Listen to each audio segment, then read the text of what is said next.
I want to encourage other women to step forward and do what they love to do. It's not how well you do it, it's the fact that you just step out and try. I think it was 3 years ago, I was in the Midwest and my lower intestine burst and they saved my life. And even last year I had 3 major surgeries.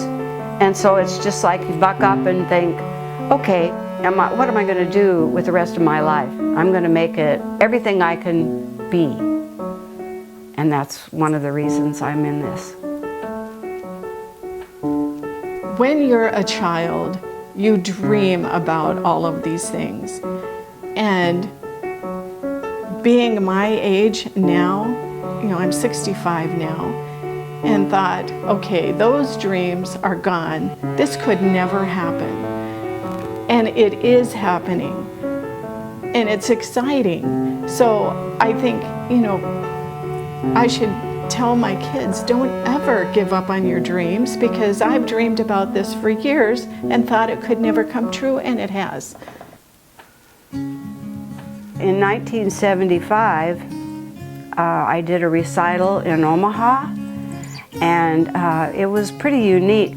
I really must have sung up a storm, because they had a tornado come through that next day and tore up our church and started coming towards my house. And I had piano students, so I threw my daughter in the dryer with the little dog, and the other kids I put under the stairwell, and my husband called and he said, "You're okay, it stopped before it got to our house." So I said, that was a memorable experience, singing up a storm. When I was a child, I went to church and we would memorize things and be on stage to repeat. And I memorized mine, but when we got there to have our little show for everyone, one of the children was ill and wasn't able to be there. So the teacher asked if anyone wanted to try to memorize a second one really quickly. And I said, sure, I'll do it.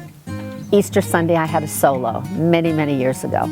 And the crucifixion is very difficult and it's very humbling for me. And I was singing the part where Christ was nailed to the cross and I burst into tears and I couldn't complete the solo.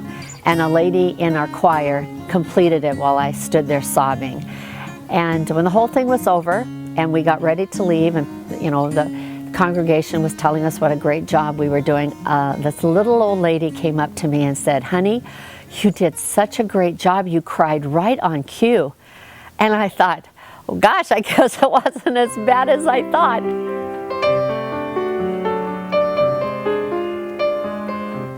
It was very difficult for me to get past the nervousness. However, once I was in the pageant, I was able to join the Cameo Club, and now we go to all the assisted living places here on the West Side, and I sing in front of people a lot.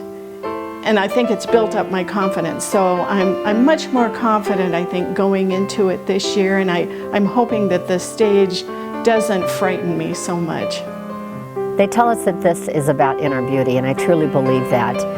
They are looking for stepping outside our box, showcasing talents that we've had our whole lives, that we've put on hold because we're raising families, we've worked, and there is so much talent in this group of 21 women that they are able to enhance and show other women of our age that we can offer so much to the community.